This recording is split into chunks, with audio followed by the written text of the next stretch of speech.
Alhamdulillah dilatih juga oleh Bapak Kiai Haji Yusuf Salim. Waktu itu 93 itu saya sempat mau diberangkatkan ke Mesir. Masya Allah. Alhamdulillah Tahrus bin Nimah komunitas pengusaha sedunia. Jadi donaturnya itu. Jadi yang datangnya itu perempuan-perempuan dari Jerman, Prancis, Itali, ada 7 orang. Komunitas pengusaha dunia? Iya. Yang Muslim itu Brunei sama Malaysia. Kalau guru dunia dipandang sebelah mata, sampai ke pelosok-pelosok. Padahal mereka itu yang menanamkan pendidikan dari awal, gitu. Betul. Dari dasar sampai anak-anak kita bisa baca Iqra, bisa baca Al-Quran. Itu perlu loh suara kita mewakili mereka untuk memperhatikan bagaimana guru-guru agama di pelosok, luar biasa kan. Akulah para pencarimu ya Allah.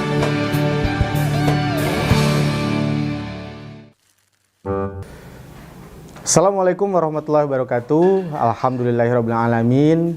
Wabihi nasta'inu ala umri dunya waddin. Wassalatu wassalamu ala asrofil anbiya'i wal mursalin wa ala alihi washabihi ajmain amma ba'd. Kembali lagi bersama saya Agung Prawoto di program kesayangan kita semua, Ngopi, Ngobrol Penuh Inspirasi. Di samping saya sekarang telah ada salah satu tokoh inspiratif wanita Kabupaten Bandung Barat, yang mana beliau ini merupakan tokoh penggerak ya dari wanita Nahdlatul Ulama, yakni di Muslimat. Beliau sekarang menduduki jabatan strategis sebagai Wakil Ketua Muslimat Kabupaten Bandung Barat. Di samping saya telah ada dan telah hadir Teh Hin Hin. Iya. Damang Teh? Alhamdulillah. Alhamdulillah. Nah, Teh Hin Hin ini kebetulan sahabat Ngopi saat ini sedang mempunyai niat ya, atau mempunyai keinginan untuk menjadi wakil rakyat, ya ini sebagai anggota DPRD di Kabupaten Bandung Barat. Teh, bagaimana Teh persiapan Teh Hin Hin Teh untuk maju menjadi calon legislatif di Kabupaten Bandung Barat ini? Alhamdulillah, terima kasih. Hatur nuhun. Terima kasih Kang Agung. Alhamdulillahirabbil alamin. Kalau melihat persiapan, barangkali persiapan dari mulai beberapa aspek ya. Iya. Alhamdulillah, kalau di persentase mudah-mudahan ini sudah sekitar hampir 80% dalam berbagai hal gitu. 80%. Dari aspek aspek SDM disiapkan sebagai berbagai hal, aspek logistik, aspek dan sebagainya. Barang itu perlu persiapan memang, tetapi ya dijalani saja, mengalir saja. Ya, calon legislatif itu memang mau tidak mau harus mengumpulkan beberapa atribut ya untuk goal ketika ingin berniat untuk mengabdi, berkhidmat, apalagi di Nahdlatul Ulama. Perangkat-perangkat itu yang perlu dikumpulkan, jadi struggle buat kita supaya kita lebih percaya diri. Betul. Khidmat itu memang kalau niat khidmat itu menjadikan untuk berniat menjadi calon legislatif di khususnya Kabupaten Bandung Barat Dapil 4, Kecamatan Cililin, Kecamatan Cihampas dan Kecamatan Batu Jajar. Luar biasa Kak. Mudah-mudahan ya itu tadilah dijalani saja, mengalir begitu saja. Karena kalau melihat apalagi zaman now luar biasa Kak. Ketika melihat kompetitor yang lain gitu sama-sama caleg itu beginilah dan sebagainya, ya kita mempersiapkan dengan bagaimana program yang akan kita laksanakan. Betul. Ada jangka pendek, jangka menengah, jangka panjang. Insya Allah sudah kita mapping, sudah kita perencanakan Insya Allah dengan tim. Alhamdulillah. Mimpi besar apa Teh yang menjadi alasan Teh Hin Hin untuk maju menjadi calon legislatif? Ini mimpi besar apa ini sebenarnya? Mimpi besar sih sebenarnya klise ya Kang. Khairun nas anfa'uhum linnas. Jadi sebaik-baik manusia itu bermanfaat bagi manusia yang lainnya. Itu tadi begitu apapun ketika kita posisi kita sebagai ibu rumah tangga lah, sebagai kebetulan saya pendidik juga, alhamdulillah. bersama teman-teman pendidik, kemudian ibu rumah tangga bersama lingkungan sekitar, ibu-ibu, masya Allah sekarang harus mengikuti zaman IT dan sebagainya ya. Nah itu tadi dari berbagai aspek, ya mimpinya itu berarti kita harus menjadi orang yang bermanfaat di segala aspek. Kang, apalagi masya Allah sekarang masalah IT harus kita menyelaraskan dengan zaman anak sekarang, zaman AI ya. Betul. Oh iya betul AI betul. Anak-anak TK pun sekarang masya Allah, kebetulan saya pendidik juga kan, pendidik di pendidikan anak usia dini. Dulu sempat juga di madrasah dini ya. Maksudnya di yang sekelas menengah ke atas, MTS. Kemudian bagaimana kita memposisikan itu tadi ketika sekarang saya berawal di pendidik anak usia dini. Alhamdulillah dari berbagai pendidikan itu kita melihat itu yang dasarnya itu golden age itu. Maka mimpi besar itu meskipun kita posisi apapun kita harus menjadi orang yang bermanfaat. Bermanfaat tetapi dengan sekuat tenaga, sekuat kita kemampuan kita untuk selalu amanah di setiap bidang gitu. Itu tadi jadi orang yang bermanfaat. Khairun nas anfa'uhum linnas. Sangat klise. Ya, itu barangkali salah satunya. Nah, untuk melihat peluang Teh, ini kan kita lihat di satu dapil ini tidak hanya Teteh yang nyalon ya. Kalau kita berbicara partai kan ini ada sekitar 19 partai ya. Yang terdaftar di KPU untuk mengikuti kontestasi. Bahkan di partai PKB sendiri, Teteh di PKB kan ya? Di PKB sendiri ya, di Dapil 4 ini kan ada berapa orang Teh calonnya selain Teteh di PKB saja? Di PKB, di Dapil 4 ini? 4 itu ada 10. 10. Oh berarti Dapil 4 ini memperebutkan 10 kursi ya? Iya mudah-mudahan ya insya Allah kita berarti kalau semua partai katakanlah full mengirimkan delegasinya 10 orang untuk mencalonkan diri jadi anggota legislatif kali 19 berarti ada 190 calon. Kuota cuma 10. Berarti ini ya akan ada yang gugur atau tidak terpilih atau tereliminasi itu 180 orang. Betul, ini kan sangat angka yang fantastis ya. Persaingan sengit ya. Ini kira-kira peluang Teteh gimana nih menurut Teteh sendiri? Kalau peluang mudah-mudahan yang kalau melihat kita wasilah atau syariat berkhidmat di Nahdlatul Ulama, kebetulan qadarullah alhamdulillah dari 2008 kita berkhidmat saya pribadi berkhidmat di Muslimat Nahdlatul Ulama Kabupaten Bandung Barat sekitar tahun 2008 2009 mengawali bagaimana Kabupaten Bandung Barat itu secara adaptasi pemekaran kan dari Kabupaten Bandung Induk menjadi Kabupaten Bandung Barat. Nah di Muslimat NU kita mengawali berbagai halnya secara administratif dan sebagainya. Betul. Itu peluang ketika di Kabupaten Bandung Barat di tiap kecamatan atau PAC itu ada, kita tahu bahwa di Nahdlatul Ulama sendiri ada PCNU pimpinan pengurus cabang Nahdlatul Ulama seperti halnya di kota kabupaten lain. Kemudian di bawahnya ada MWC, kemudian ada Banomnya, Badan Otonomnya, ada Muslimat NU, Patayat NU, ada IPNU, IPPNU, Banser, Ansor. Itu kalau segi struktural beberapa persen didukung oleh berbagai banom, kemudian lembaga-lembaga NU juga alhamdulillah. Mudah-mudahan secara struktural mendukung dalam hal pencalonan ini. Kalau saya pribadi, tetapi tidak menutup kemungkinan tidak hanya saya pribadi, teman-teman yang lain pun alhamdulillah seperti itu. Jadi kita bersaing, tapi bersaing sehat. Bersaing sehat dari segi ke-NU-an ya, dari ormas organisasi masyarakat. Kemudian dari segi profesionalnya, jadi ada organisasi profesi. Ketika ada organisasi, kalau saya sebut itu pengalaman saya di Ikatan Guru Rodotul Atfal, kemudian IGRA, ya? di Himpaudi. Beberapa tahun yang lalu saya menjadi ketua Himpaudi Kecamatan Cililin. Oh, sempat jadi ketua. Jadi kita ada teman, ada rekan seperjuangan di Kepaudan ya. Kemudian di IGRA alhamdulillah sekarang juga kita sedang menjalani kalau secara struktural lah ada posisi pengurus dan sebagainya alhamdulillah. kemudian di organisasi masyarakatnya yaitu di Muslimat NU. Muslimat NU. Ada teman-teman yang di Persistri kalau secara perempuan ya, ada teman-teman yang di Aisyah. Gitu. Jadi kita menyeimbangkan, menyelaraskan ketika kita berkhidmat di organisasi profesi, ada juga organisasi masyarakat, yang mana organisasi masyarakat Muslimat NU itu organisasi yang betul-betul organisasi masyarakat yang keagamaan. Barangkali itu alhamdulillah.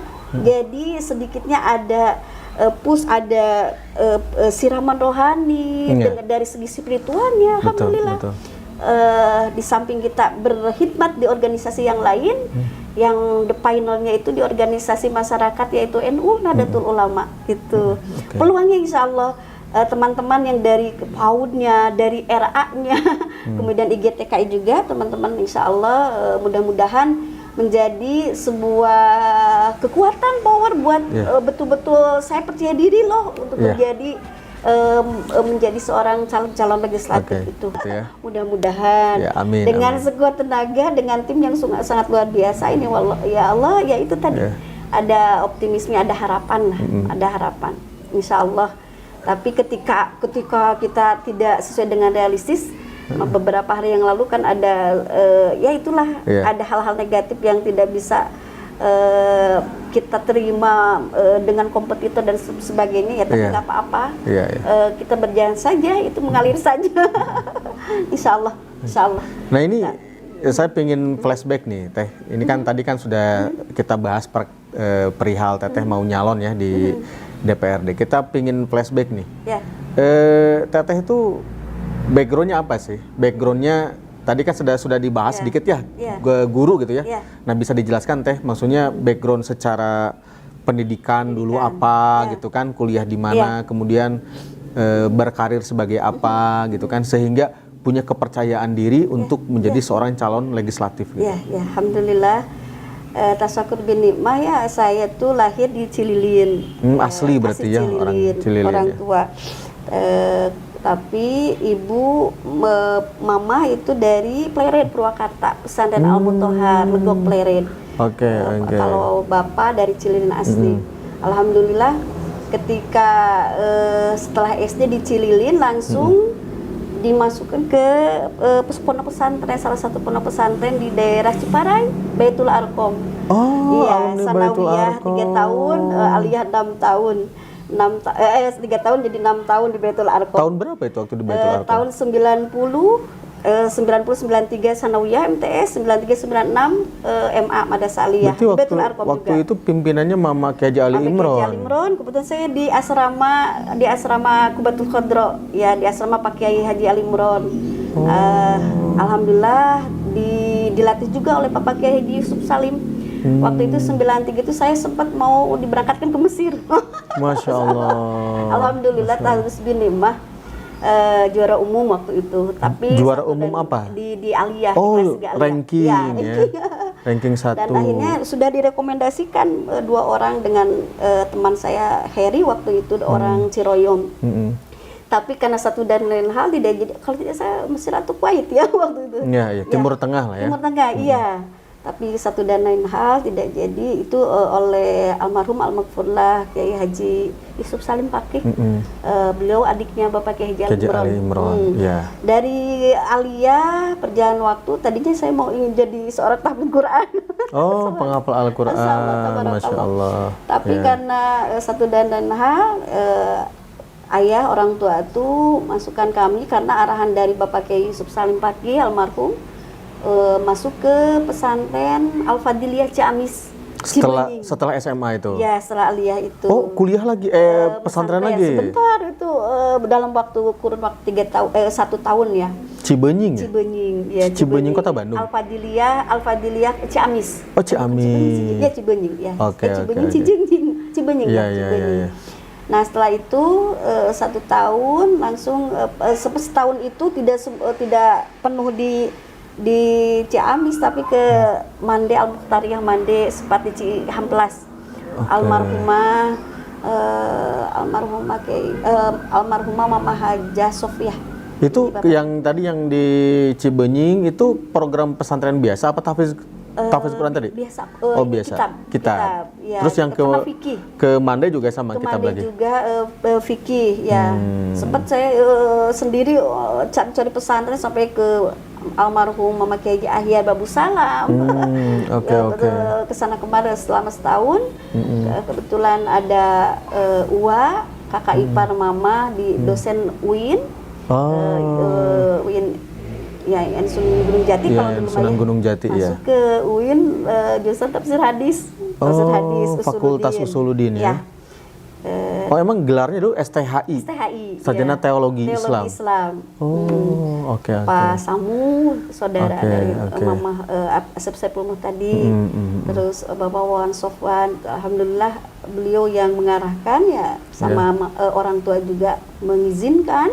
Ya, alhamdulillah ke sana ke UIN, ke IAIN Sunan Gunung Jati. Oke. S1 alhamdulillah sampai selesai dengan tergopoh-gopoh. Karena kalau aktivitas selama jadi kuliah, jadi mahasiswa itu kan Masya Allah. Organisasi juga organisasi UKM, ya unit kegiatan mahasiswa dulu UKM. Iya. Sempat jadi wartawan juga di Suaka. Oh, Suaka. Itu sahabat sama Kang Irfan Amali yang sekarang beliau di Muhammadiyah ya. Itu luar biasa, beliau tuh kakak tingkat Kang Irfan Amali. Terus Kang Irfan, Teh Yoda, itu Suaka dulu tuh suara kampus. Seperti jadi wartawan wawancara ke Pak Munawar Sajali dulu tuh. Itu ya. Terus UKM-nya itu kegiatan-kegiatan ya seperti biasanya mahasiswa. Kajian-kajian tafsir hadis gitu. Alhamdulillah, jadi dibersamai keilmuan umum, dibersamai itu mesti kan. Betul. Kalau tidak kita akan merasa tidak ada pegangan, tidak ada panduan di organisasi umum, tidak apa-apa, lebih baik gitu, lebih baik dibersamai dengan organisasi yang spiritual gitu kan, kita menyeimbangkan diri. Betul. Jadi ada warning, ada alarm ketika ya insya Allah alhamdulillah gitu. Seperti itu. Dulu PMI juga sempat. PMI ya, Pergerakan Mahasiswa Islam Indonesia ya. Iya, alhamdulillah. Oh, jadi terus kuliah setelah itu beres. Tafsir hadis. Tafsir hadis. Pernah ngajar langsung? Ngajar apa langsung mendirikan RA ini? Sempat di Kiara Condong. Oh, sempat di Kiara Condong. Pak Dede suami itu alumni juga dari IAIN. Beliau jurusan Sejarah Kebudayaan Islam. SKI ada, ya. Kalau sekarang adab dulu, masih tarbiyah, terakhir tarbiyah. Di Kiara Condong itu di kakak ipar. Beliau punya madrasah diniyah. Oh, Madin. Ya, madrasah diniyah kita berkhidmat juga mengajar diniyah sambil kuliah. Kemudian dipanggil oleh mama sama bapak itu, udah kesini aja ke Cililin. Ini kebetulan di depan tuh rumah bapak. Ya, alhamdulillah jadi dikelola, bikin yayasan, lembaga dengan suami. Alhamdulillah sampai berdiri seperti ini. Kalau ini donatur, alhamdulillah ada. Ya, intinya ini merintis dari nol ya. Asalnya di rumah di depan itu 10 tahun kurang lebih. 10-15 tahun ya. Termasuk besar ini. Ini berapa meter persegi? Kalau 20 tumbak. Jadi 280 meter, 280 meter persegi.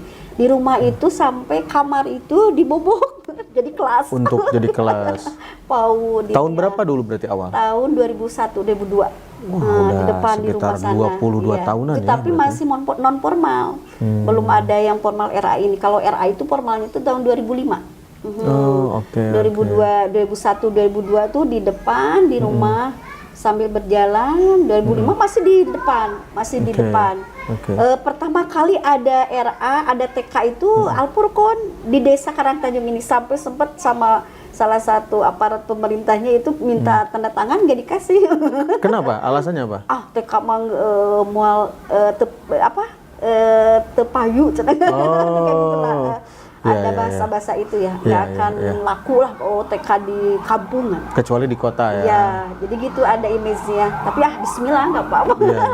Berjalan aja meskipun non formal belum diakui oleh pemerintah, tapi kegiatan pembelajaran tetap. Malamnya remaja, dulu tuh ada remaja kreatif. Al-Furqon Creative Center itu diisi dengan remaja dulu tuh, para remaja. Alumni tuh banyak sekarang, bapak angkatan. non formal di depan, ada grup nasidnya sampai juara ke Jogja dan sebagainya. Kebetulan suami itu pengajar di sebuah pesantren di Ciamplas di Darul Falah. Beliau memegang itu kegiatan seni nasid. Suami ya. itu Ya, mengajar di Darul Al-Falah, Falah, di Darul Falah, di Ciamplas. pesantrennya, apa di sekolah formal? Pesantren Darul Falah, pesantren formal SMP-nya. SMP Darul Falah. SMP Oke, Darul oke, Falah. oke. Ya, akhirnya kegiatan-kegiatan masyarakat di sini alhamdulillah ada kelompok perempuan, perekonomian perempuan dulu tuh. Ya, sekarang berjalan waktu ya itu tadi kan kita harus tidak bisa menutup mata menutup telinga ya kan, karena gini apapun itu permasalahan mereka, terus mereka curhat dan sebagainya itu berawal dari itu saja. Iya, iya. Ya Allah, ya kalaulah tangan ini ada Brahma, Iya. kalaulah kemampuan ini Allah takdirkan dengan berbagai hal untuk membantu mereka, kenapa tidak? Berarti jalannya lewat itu tadi, betul, karena kerjasama pemerintah dengan masyarakat sekitar tuh luar biasa. Jadi kita sebagai penjembatan, sebagai wasilah pelantara supaya permasalahan mereka bisa tertangani, bisa tercover gitu. Jadi solusi lah kita, jadi problem solver. Insya Allah. Tidak hanya masalah ekonomi, masalah pendidikan sosial, pendidikan pun ya Allah. Pendidikan kan setidaknya anak-anak, apalagi zaman now ya anak-anak IT gadget terus ya. Lihat sampai misalnya wudu gimana bacaannya dengan artinya, sholat rakatan sholat bacaan dengan artinya, itu pendidikan yang sangat dasar gitu. Jadi mereka tuh masya Allah, alhamdulillah bertahap dari tahun ke tahun gitu. Ketika dalam hal pendidikan seperti itu, makanya PAUD pun di sini gratis dulu, sempat gratis. Alhamdulillah karena berbagai hal ada subsidi silang juga.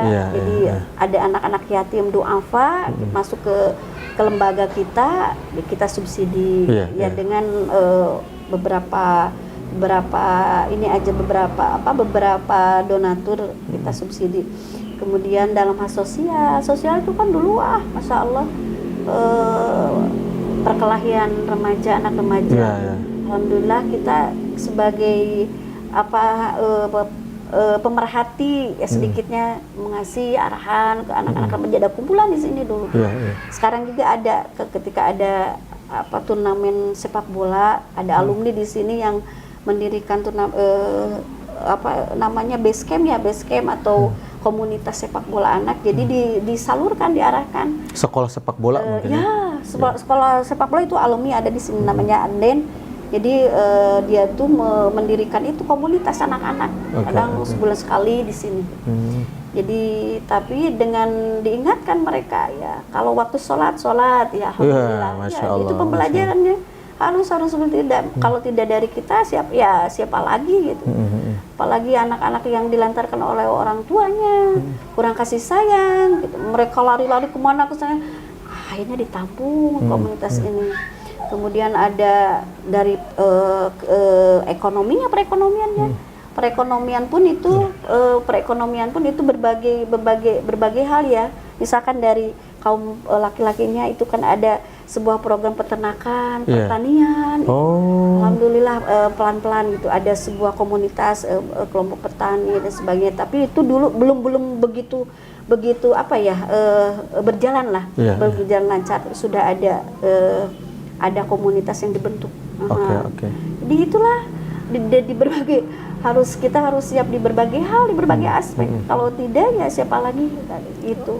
Jadi wasilah, jadi pelantara. Oh gitu, seperti itu ya Teh. Oke, luar biasa. Teh, ini kan program ngopi Teh. Jadi ngopi itu ngobrol penuh inspirasi. Jadi teman-teman atau sahabat-sahabat yang jadi penikmat program kita itu sebutnya sahabat ngopi. Maka tidak afdol kalau tidak ngopi. Jadi ini kopi Teh. Ini sponsornya dari A Lot of Coffee Al-Fathu Teh. Oke, kita coba Teh ya. Oke. Gimana Teh? Mantap ya Teh? Iya, mantap. Oke, luar biasa ya? Luar biasa. Luar biasa. Jadi ini kita didukung Teh oleh A Lot of Coffee Al-Fathu, kemudian ada juga Taruna Beton. ada juga jaket keren dan harmonis komputer. Hebat. Oke. Memang tadi Teteh menjelaskan bahwasanya dalam rangka membantu masyarakat itu memang kalau kita memakai uang pribadi, Betul. mual kacumponan juga Terbatas. namanya, kita terbatas lah ya. Makanya dengan Teteh mencalonkan diri jadi anggota legislatif itu setidaknya dana-dana yang disiapkan oleh pemerintah itu memang betul-betul terasa ya, terasa oleh masyarakat sekitar. Yang minimal dapil Teteh yang meliputi Batu Jajar, Cihampelas, Cililin. dan Cililin. Ini kalau saya lihat sampai 10 kursi yang diperebutkan berarti DPT-nya juga banyak sekali gitu kan. Nah, ini menjadi challenge ya, challenge buat Teteh. Bagaimana kiranya di pemilu 2024 ini bisa terpilih gitu kan, seperti itu ya. Nah Teh, tadi saya agak menarik sedikit sih, Teteh tadi menjelaskan perihal perintisan pendidikan anak usia dini ini gitu kan. Saya juga kebetulan merintis pendidikan anak usia dini juga di Bandung, tapi bentuknya saya kober gitu kan. Kober. Kalau Teteh kan ini kan, nah cuma bedanya kan kalau di kota kan mungkin keuangan agak mudah gitu kan, beda dengan di Kabupaten Bandung Barat. Ini tadi saya agak menarik juga, Teteh dapat donasi berupa bangunan gitu kan, sarana. Ini Teh dihitung-hitung berapa Teh kalau ngebangun sama tempat ini, kalau Teteh harus mengadakan uang gitu? Ya, menurut informasi kebetulan ini kan komunitas pengusaha sedunia, jadi donaturnya itu. Jadi yang datangnya itu perempuan-perempuan dari Jerman, Prancis, Itali, ada 7 orang. Komunitas pengusaha dunia? Iya. Yang Muslim itu Brunei sama Malaysia. Teteh dapat akses itu dari mana? Akses kebetulan, alhamdulillah ada teman, terus punya saudara, punya link. Memang ini mobile donatur ini satu kabupaten itu hanya satu. Jadi sekarang tuh Indonesia tuh sedang mobile. Jadi sampai sekarang. Iya, Bandung Barat ini alhamdulillah itu qadarullah itu tadi. Jadi beberapa saat almarhum bapak mau meninggal tuh ya emang sudah ini. Jadi harus dengan syarat 20 tumbak. Ini semuanya syarat dari komunitas itu. Ini meja dari Jogja. Jam 3 malam sampai ke sini. Maksudnya dari Jogja tuh dikasih donatur Jogja apa dikasih donatur komunitas itu? Ya komunitas itu. Jadi komunitas berarti itu semua? Semua itu sampai mebelernya. Mulai loker. Nah itu kalau diuangkan berapa Teh? Katanya menurut mereka itu sekitar 300 juta. Semuanya ini? Iya. Beli ini tanahnya beli apa? Wakaf dari bapak. Oh, wakaf dari orang tua. Jadi 300 juta itu berupa bangunan. Tanah saja bangunan. Tanah bangunan. Oke. 300 juta itu. Ini sangat luar biasa ini. Terus tadi pengusaha mana saja Teh yang perempuan-perempuan tadi itu? Brunei? Itali, Brunei, Prancis, Australia. Masya Allah itu pas kebetulan dokumentasinya itu musibah ya. Musibah itu tahun 2014. Jadi musibah dokumentasinya itu terhapus. Makanya kemarin tuh sempat di Facebook juga dicari-cari. Itu ada Itali, Australia, Jerman, Prancis, yang datang tuh 7 orang aja. Ada laki-laki 1 orang dari Inggris kalau tidak salah. Itu semua datang ke sini, yang 7 orang itu. Ya di sini pas peresmiannya, launching peresmiannya. Alhamdulillah. Oke, luar biasa. Ada yang itu. Muslim itu dari Brunei sama Malaysia. Malaysia sama Brunei. Tapi intinya semua perempuan, laki-lakinya satu dari Inggris. Iya. Inggris atau Australia kalau nggak salah ya waktu itu ya. Oke, ya 2014. Intinya pokoknya dari barat ya gitu ya. Betul. Oke, tapi beliau-beliau itu non muslim sebenarnya. Non-muslim, ada yang muslim ya. Yang tadi Brunei sama Malaysia kan. Ya. Non-muslim. 2014 ya? 2014. Ya, 2014. Semuanya ini disupport. Semuanya itu karena itu dapat rezeki yang tak ternilai. Akhirnya ketika kita ke masyarakat sekitar pun ya itu tadi dia ada subsidi, digratiskan, ya free lah gitu ya. Alhamdulillah, tapi keberkahannya luar biasa 2005 sampai sekarang berjalan seperti biasa aja, tidak ada Masya Allah ya kejadian ada alhamdulillah. 19 tahun Teh luar biasa itu. Alhamdulillah. Di depan di rumah 11 tahun lah, kurang lebih 11 tahun. Di sini aja. Ini kan bisa menjadi inspirasi bagi pemilik kober atau pendidikan anak usia dini dimanapun terutama, ya. betul. Maksudnya Ya. kita jangan merasa keterbatasan dana. Sebenarnya dengan kreativitas, dengan jaringan, dana itu bisa dicari. Betul. Gitu kan ya? Betul, Seperti Kang. itu. Dulu sempat curhatan para guru-guru PAUD sampai detik ini. Bun, ini insentif guru PAUD seperti itulah ya, klise gitu. Tapi memang hal itu harus diperhatikan. Yeah. Kalau tidak didampingi, minimal caleg gitu. Ada misalkan mewakili mereka, insya Allah kita yang hafal, yang tahu di bawah.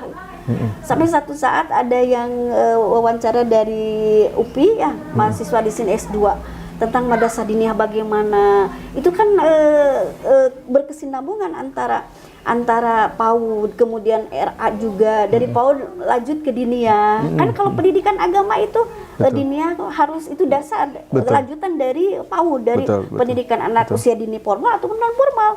Kemudian ke yang ke formal, ke non formal di diniyah itu dimantapkan gitu ya. Ketika dasarnya sudah kuat, insya Allah ketika peralihan dari PAUD anak usia dini kemudian ke anak SD itu luar biasa sekarang.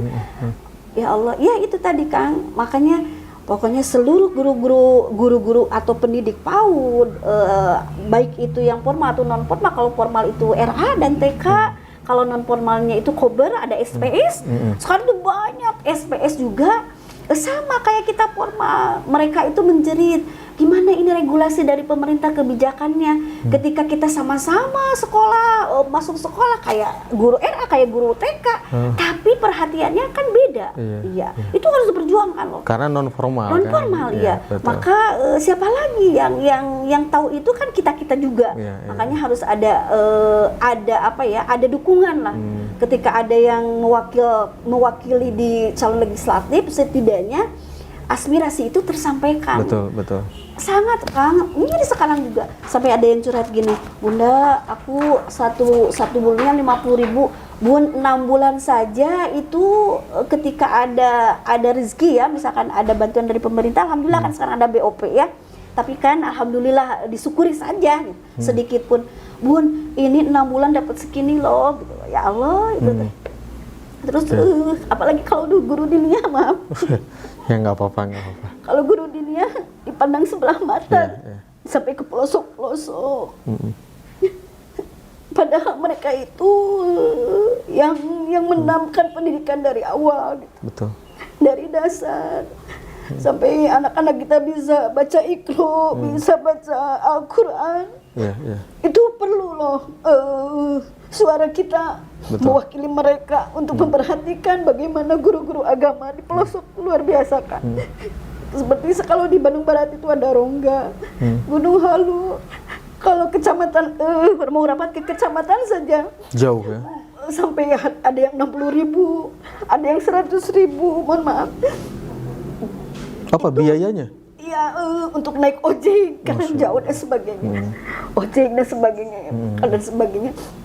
Itu ya sama, guru PAUD juga sama. Mereka di daerah Kabupaten Bandung Barat ya, mereka mengajarkan bagaimana pondasi dasar. Tidak malpraktek, Pak Kang, tidak malpraktek. Jadi asal saja untuk mengajar. Betul. Tapi mereka itu luar biasa. Menanamkan bagaimana bisa huruf hijaiyah dari awal. Terus sekarang lanjut lagi ke diniyah. Itu luar biasa. Malahan ada guru PAUD, seorang guru PAUD siangnya itu mengajar juga di diniyah. Tapi perhatiannya itu dulu kan di KBB itu pernah ada guru insentif guru diniyah, guru ngaji ya. Itu hanya bertahan berapa bulan, sekarang sudah tidak ada lagi. Oh, insentif guru diniyah itu nggak ada? Sekarang di KBB itu lebih sekarang tidak ada lagi karena itu tadi kekuatan legislatifnya kurang kurang kerjasamanya di sana. Kalau kita ya itu tadi Kang. Maka ya itu tadi menguatkan mereka, wasilah kita di calon legislatif, di legislatif itu supaya kebijakan regulasi pemerintah itu bisa berpihak pada orang-orang yang sangat luar biasa. Betul. Orang yang begitu berjasa gitu ya. Guru-guru agama di PAUD ataupun di madrasah diniyah non formalnya Kak. Jadi perhatian itu tidak hanya ke guru yang formal saja. Mudah-mudahan dengan adanya kekuatan kita menuju itu, jadi mewakili mereka itu bisa menyuarakan bagaimana di bawah itu luar biasa. Betul. Makanya itu tadi tidak dipandang sebelah mata. Kebijakan regulasi untuk guru-guru diniyah, guru-guru ngaji apalagi gitu. Masya Allah tabarakallah itu. Oke, memang sih kalau kita berbicara tentang kesejahteraan guru ngaji apalagi ya, itu memang bayarannya itu 1 juta. Betul. Sabar, jujur, tabah gitu ya. Betul. Jadi ya Setengah. betul. 1,5 juta, terengah-engah. Oh, terengah-engah. Karena mereka saking sabarnya Betul. sampai terengah-engah. Astagfirullah. Tapi memang ya kita doakan mudah-mudahan meskipun di dunia memang tidak mendapatkan kesejahteraan yang baik gitu kan secara materi, mudah-mudahan menjadi amal kebaikan di yaumil kiamah kelak. Amin ya Allah. Nah, Teh mungkin untuk yang terakhir ya, mungkin Teteh bisa closing statement ya.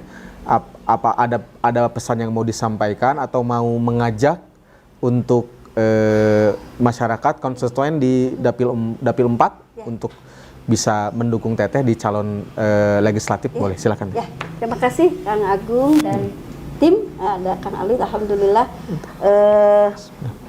Sunda atau Indonesia nggak apa-apa ya.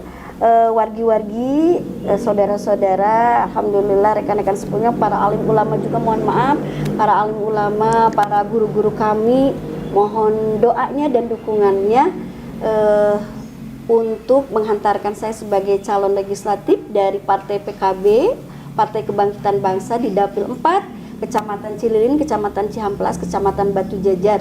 Mari kita membuat perubahan yang sangat luar biasa, perubahan positif di berbagai hal.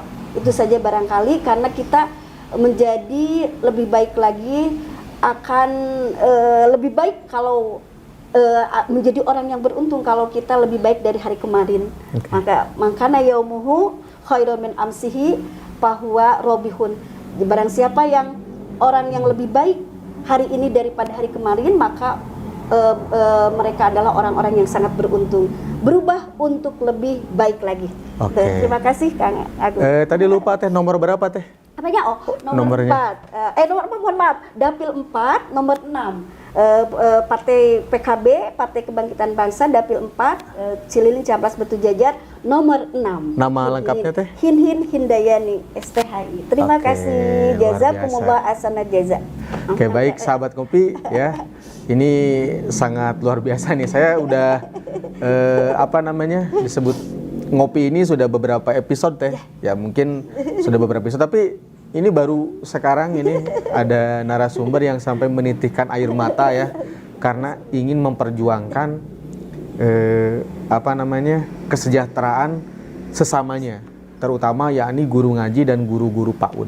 Apalagi namanya guru PAUD Teh, itu kan dia kan ibaratnya itu dititipi anak punya orang lain. Betul. Dan namanya anak kecil itu random, gitu kan, pengen kencing, maaf, dia pengen kalau ibunya nggak nganterin kan yang nyebokin guru PAUD-nya kan gitu kan, itu kan sangat karena saya kebetulan kepala PAUD, jadi mengetahui hal-hal seperti itu. Ya kita doakan sahabat Ngopi, mudah-mudahan apa yang menjadi cita-cita, impian, harapan dari Teh Hinhin Hindayani ini bisa terkabul ya, bisa tercapai. Bisa Allah permudah jalannya semua, tidak ada yang tidak mungkin ya, semua bisa terjadi.